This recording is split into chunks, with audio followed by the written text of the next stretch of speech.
Sell to your list differently. At this point, you have turned social media traffic into list members. Congratulate yourself. You've managed to do something the vast majority of social media marketers cannot do, or, worse yet, don't even think about doing. It's quite an accomplishment. Unfortunately, even at this point, it's still too easy to drop the ball. In fact, a lot of people who have mailing lists stay with one mailing list.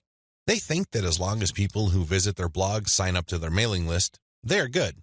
Well, at a certain level, they're correct. A certain percentage of those list members will buy affiliate products that you promote on your list. A certain fraction of your mailing list will buy your original products. Some may even visit your online store and buy merchandise.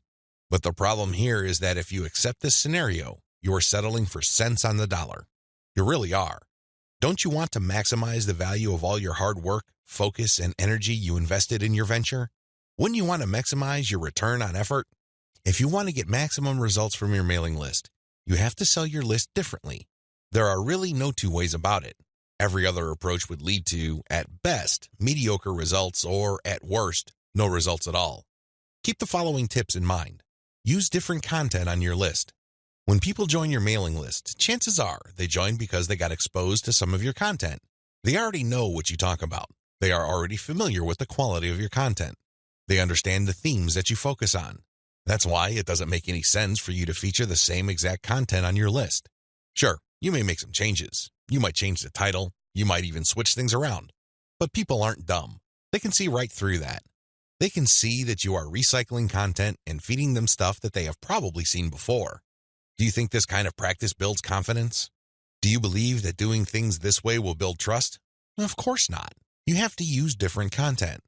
What kind of content will you have to use? Well, first of all, you already know what your most popular pieces of content are. Start with these. No, I'm not talking about republishing them. I'm talking about analyzing them and seeing where the gaps are. Are there any questions that are left unanswered? Are there any questions that were raised by the answers that you gave in those popular pieces of content? These should be enough to get your mind going as to the kind of finely tuned, high-value content that you're going to be sharing on your list. Remember, your updates are the ultimate reward to your list members. Sure, you may have positioned your squeeze page to reward subscribers with a premium, but once they downloaded that premium, they really have no other incentive to keep reading your emails. Do you see how that works?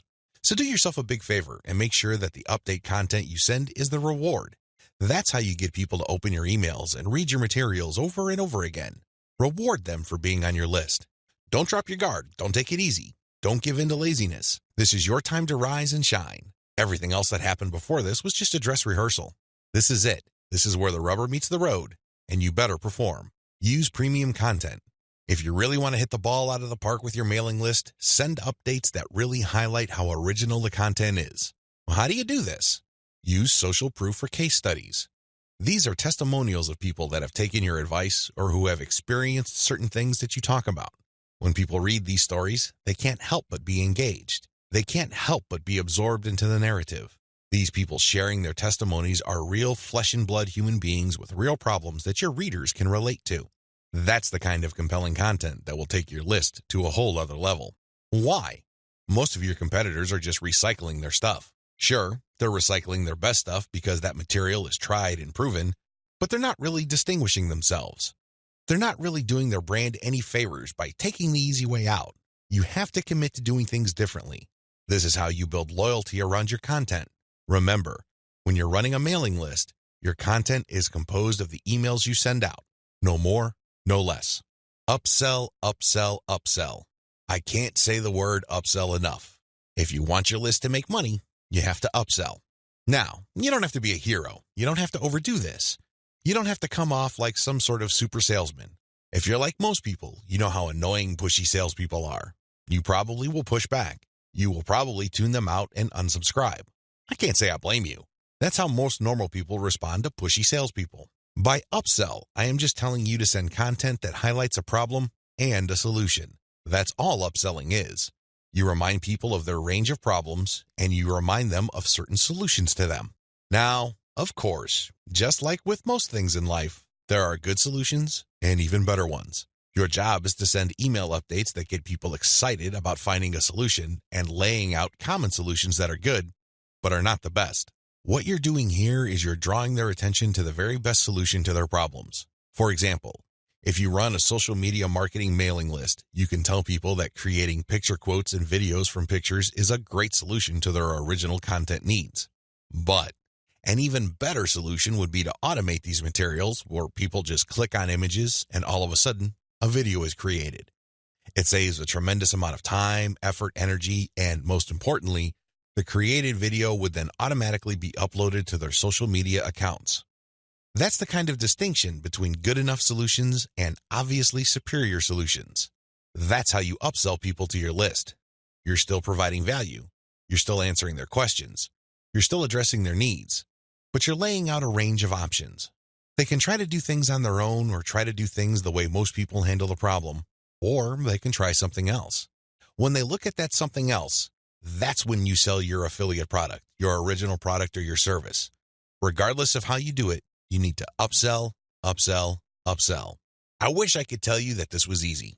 I wish I could tell you that this is just a simple matter of laying out some alternatives and then playing up the best solution. The best solution, of course, pays you a commission and you make money off each sale. Unfortunately, it's not that easy and it's not that simple. Here's the reason. When people join your mailing list, they actually have different motivations. Some people are there because they just want to get the freebie, but they're too lazy to unsubscribe. You cannot really get rid of these people. These people don't open your emails. They cannot be bothered with reading your emails. They really don't do you much good. In fact, they can harm you because if there's enough of these list squatters on your list, your mailing list provider will charge you more money at the end of every month.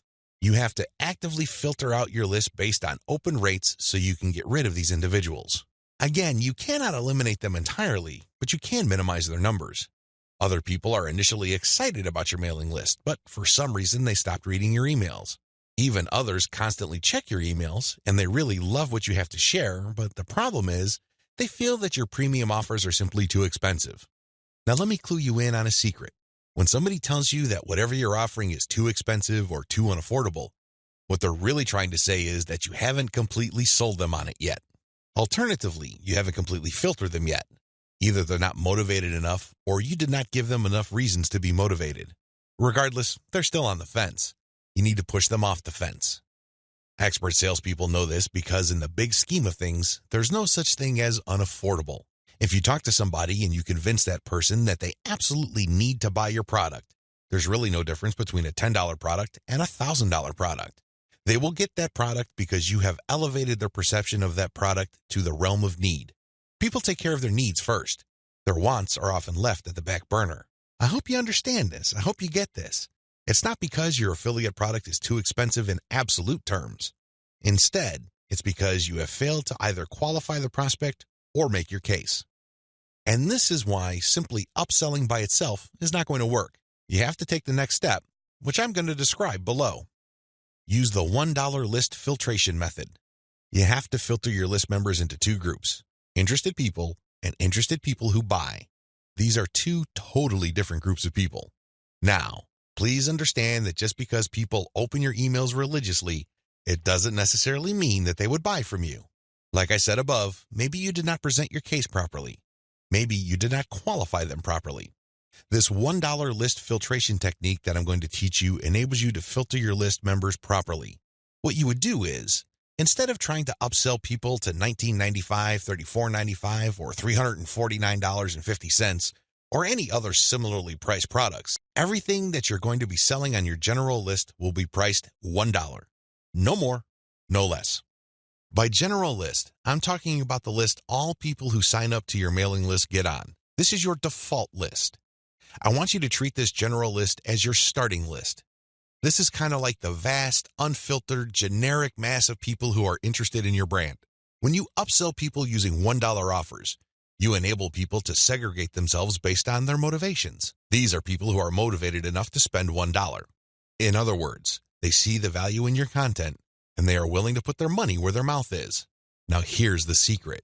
There's really very little distance between paying $1 for something and paying $100 for something. This is a lesson I learned firsthand. When I first tried this, I thought the only people that will get on my dollar list are cheapskates. These are misers. In the back of my mind, I thought that they're just not going to buy big-ticket items. Boy, was I proven wrong. If somebody is able to psychologically hurdle the distance between 0 and 1, they can, given enough exposure and enough content, hurdle the difference between $1 and $100. This is not theory, nor is it speculation. I see this all the time with my own two eyes. Your job is to filter your general list. You're basically telling people, when you run these $1 offers, to prove to you whether they are just interested or truly interested. This is a self-segregating mechanism. Use it. People who sign up for your general list are interested in quality content. That's what they're there for. But only a fraction of them would actually be willing to pay money. You make your money off this golden fraction. You use your buyer's list to make real money. Again, you have to sell your list differently. This applies to your two types of mailing lists as well. Your general list, they get quality information that is distinctive like social proof and case studies along with upsell messages. Your buyer's list, on the other hand, gets more in-depth material with higher value upsells. Again, if somebody's willing to go from 0 to $1, you have a tremendous opportunity to get that person to go from $1 to $100, $1,000, or whatever amount you want. Now, keep in mind that the higher the dollar value, the lower the conversion rate, but you get the point. You have to get people to segregate themselves based on their readiness, willingness, and eagerness to buy. And since $1 is essentially friction-free, this list filtration method works like a charm.